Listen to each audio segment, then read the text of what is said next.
This UCSD TV program is presented by University of California Television. Like what you learn? Visit our website or follow us on Facebook and Twitter to keep up with the latest programs.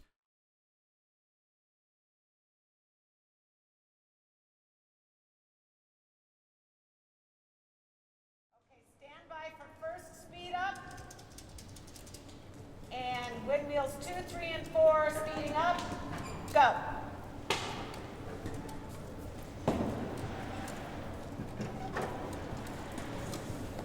Curtis, you could be a little faster on this bit. That's easy, I'm saying. Yeah. Mike. Yeah, Curtis, yeah. Okay. Yeah. This one can also be, that one can be tough. Yeah. That's better, right there is better. Yeah, you're good. Okay, stand by for giving all out.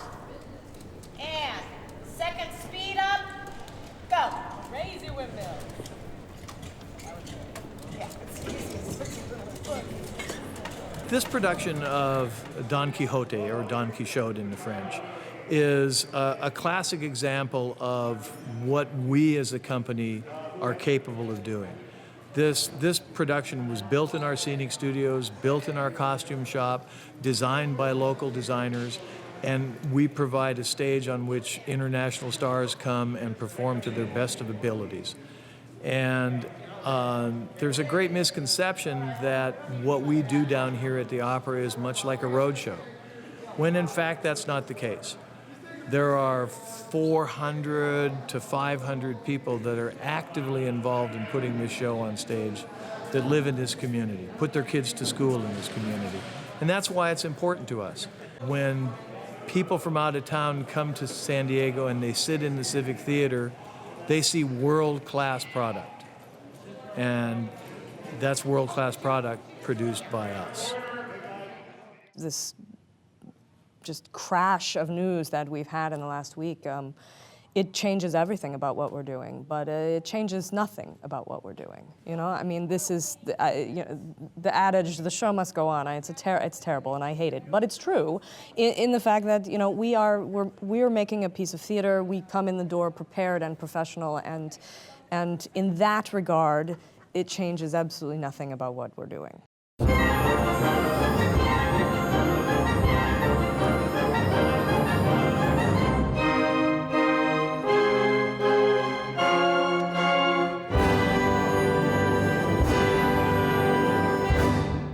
The story of Don Quixote is actually about a man who has great dreams and a man who sees himself as a poet, and he fights for the things and the people that he loves, and sometimes we succeed and sometimes we don't, and I think that's the overarching idea behind it. It's that the dream is an important thing to fight for.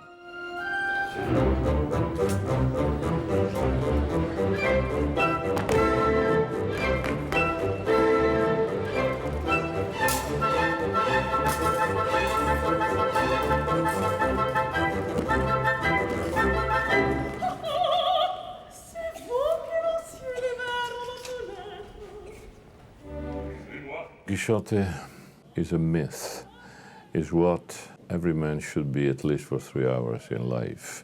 Is somebody loving whatever is surrounding him, is somebody totally lost in love with life, with the others, with the animals, with the air, the light. And there is only good in this character, and it's such a privilege to be able to be in this costume and in this makeup, and to become gradually during the opera this amazing character is food for the soul.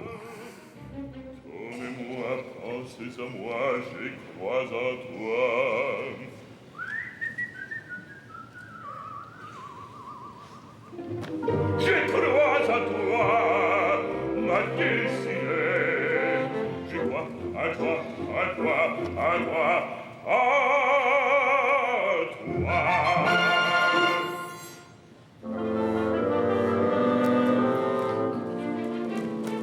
La la la la la la.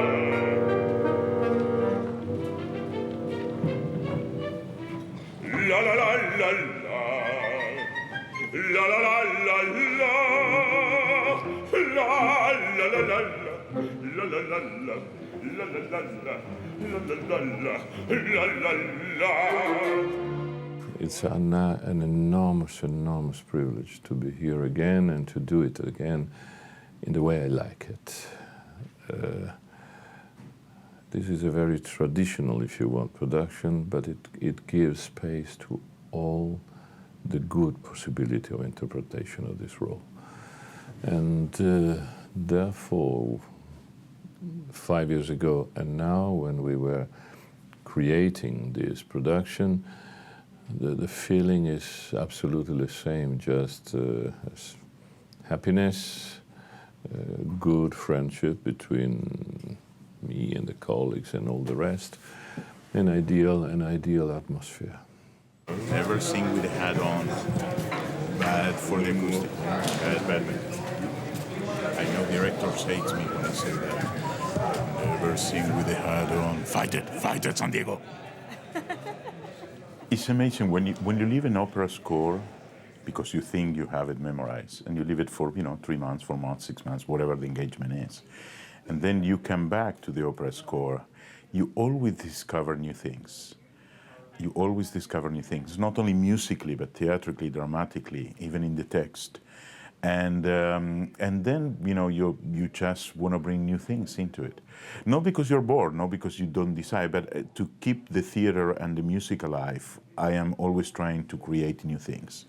And I always open to new suggestions from directors and even my colleagues. Ferruccio give me a ton of, do this, do that, and that would be cool, and I do this. And so it's like kids playing, and it's refreshing. Plus, you need to deal with new props and new singers and new chorus, so you need to accommodate to everything, and that by itself, you keep it alive and fresh.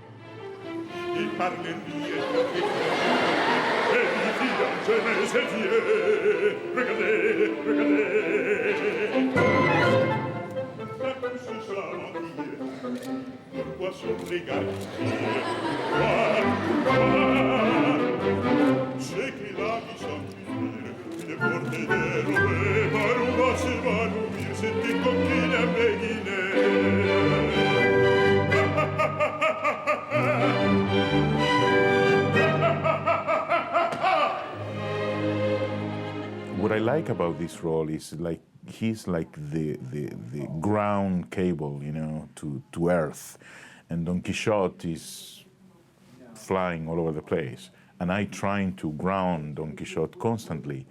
But what happened and what is so beautiful is actually Don Quixote teach me how to fly, and Sancho, which is the simpler person and can become funny at times, he ends being a kind of an heroic person by learning from this incredible human being that is Don Quixote. And that's why I love it so much. Is this transformation that a little bit is going through with the arts. It's what arts does to the soul, to the people.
The story so well and so wonderfully and vocally and musically so comfortable that it's hard to pick up, a favor moment. There are many favor moments, even and more doesn't involve me. the aria that Dulcinea sings at the beginning of the fourth act.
What's interesting is that she has this changes in moods very much. Like she has this really depressed, melancholic moments, and then she has this okay, let's party moments, and to find the transition to get through all this and his and all what has to do with Don Quixote then, and how she's dealing with him, and he's proposing and asking her if she wants to marry him, and she's just first like, there is somebody who wants to marry me? I don't understand, because she's the courtesan there, and nobody would want to marry her.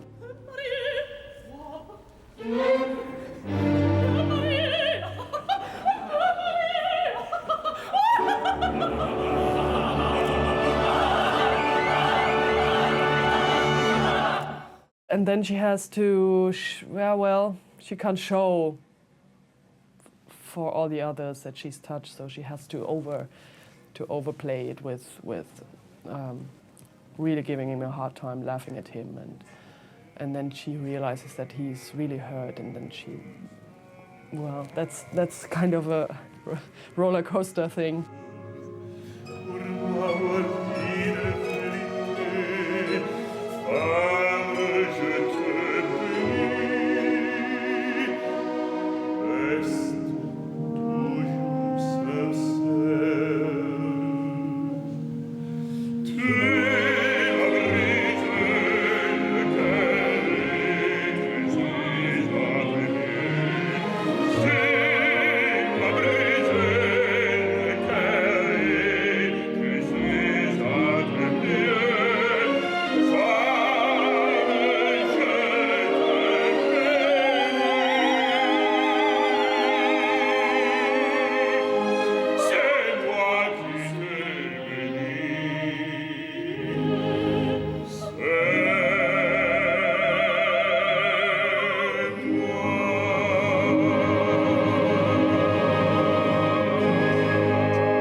There's this one moment when the dancer's coming when the guitar player is playing the song with me, and the dancers coming in a row behind me. That's a fantastic moment.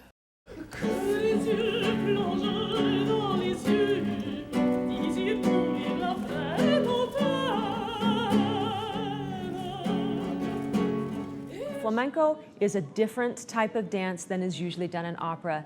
Usually it's ballet, and ballet is quiet. A flamenco dancer's body is a percussive instrument. They are a musical instrument in and of themselves.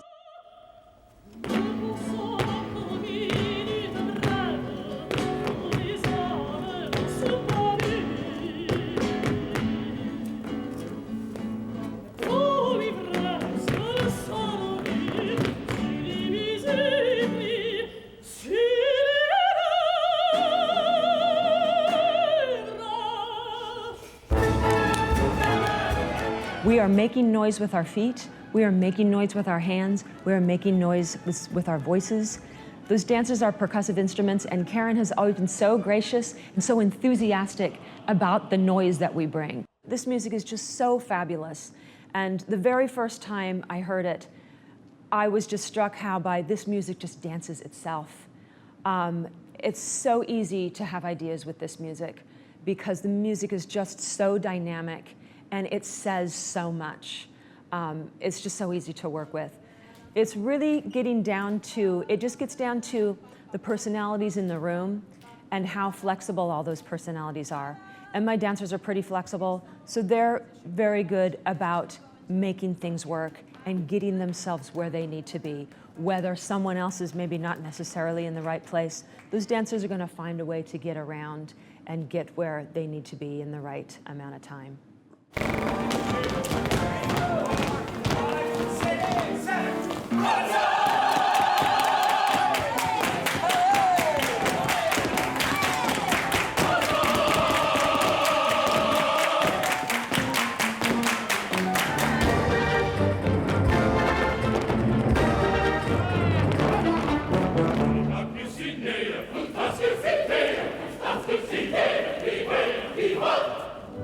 As we go into staging, there's a great deal of dance, a great deal of action for the chorus, even though there's not a lot of music.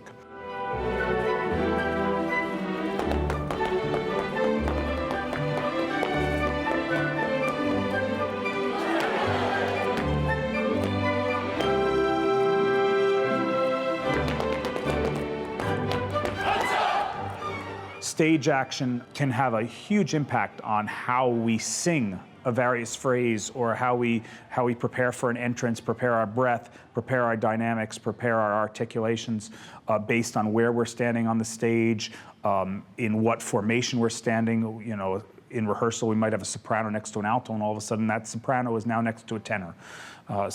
There's a lot of this that goes on in these early staging rehearsals as things get blocked, and as people are focusing on their movements, on their stage actions. I try to stay calm. The music becomes pushed a little bit to the side, you know, for those first few staging rehearsals as we get set.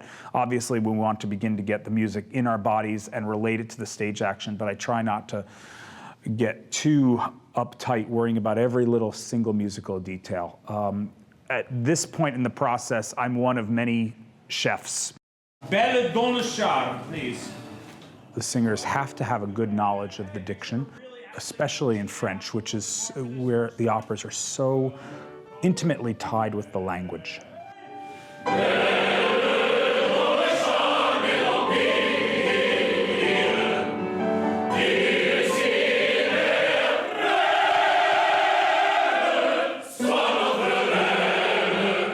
Just juicy nails, please. And I'm just worried that we go this way at the big note rather than this way. And.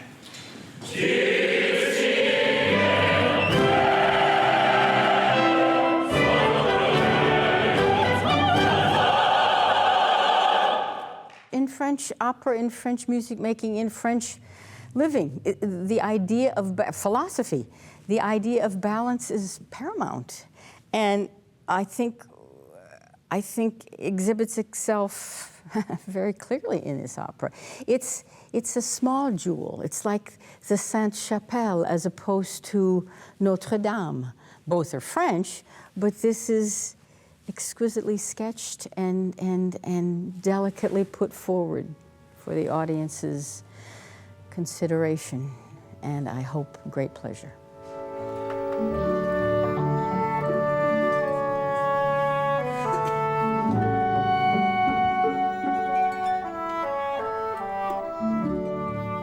We have a very large orchestra, actually, but except at very concentrated times where we have huge group scenes which involve everyone playing. To hear it, there's a great degree of transparency and elasticity and almost crystalline quality, which would not necessarily match what your eye would see in the pit because of the masterful orchestration of Massenet.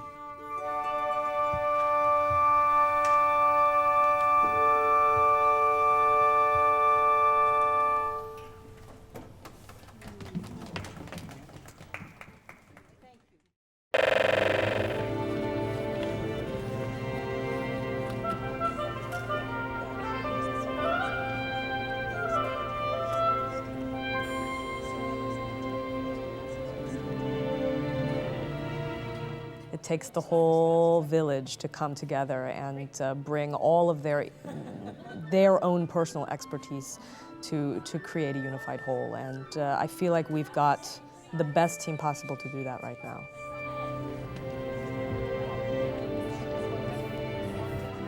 It's a give and take between the performers and everybody that puts the thing together on stage and the audience. And I think that's why live performance is critical.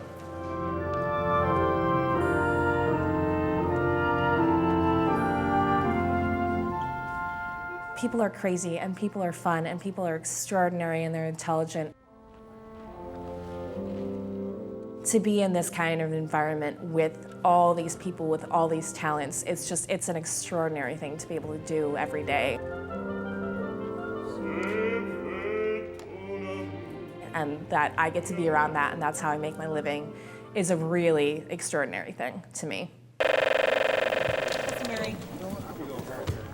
There's an energy in the room and an energy in the air and in the community and in the Civic Center Plaza that you can't deny. The brilliant part of that, in all of its heartache and all of its grief that we're all dealing with every day, I mean, we all feel a sense of home here. The silver lining in all of that is I think that there's a resolve and there's a fire and there's a passion that's been walking in the door to these rehearsals that has only served to make this even more powerful, everything that we're doing on stage.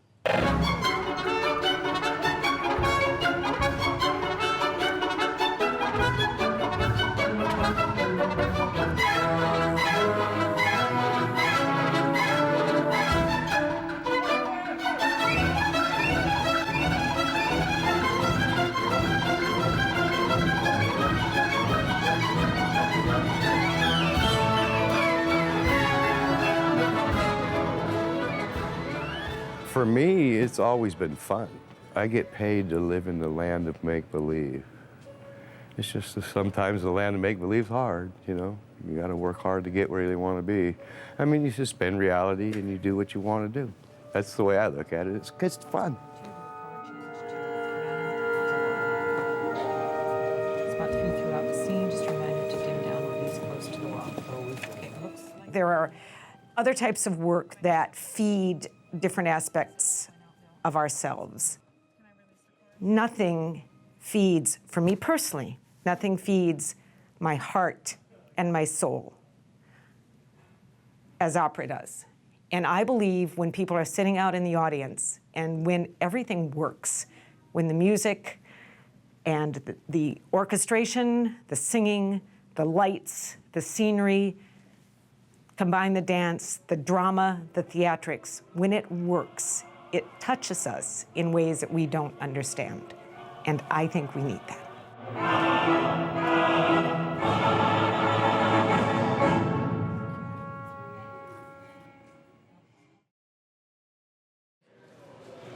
The only other thing I want to say is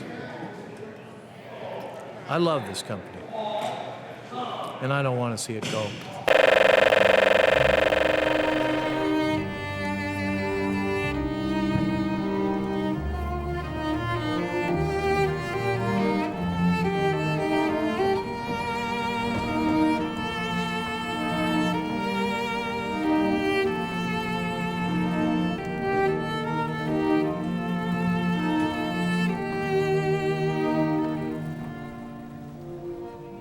why we should continue or go to the opera. There is everything in a phrase, I would say, of Don Quixote. When at the end he's dying and he's telling Sancho, you know, do you remember I promised you castles, land, even an island. Now that we are at the end, take this island, the island of my heart, the island of my poetry, and take it with you as an inheritance. I think that music is this island. Music with the emotions that can transfer to somebody who has a sensibility for it is amazing. And it's really something that everybody should receive, put in his heart, and keep it forever. In this specific case, when things are going bad and theaters are in troubles, well, then it's up to the citizens, to understand whether they can really afford to do without it. To do without this magic island where for a few hours you can live in what would be your ideal place to live.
All chorus should be headed to the rehearsal hall. All chorus should be headed to the rehearsal hall. Thank you.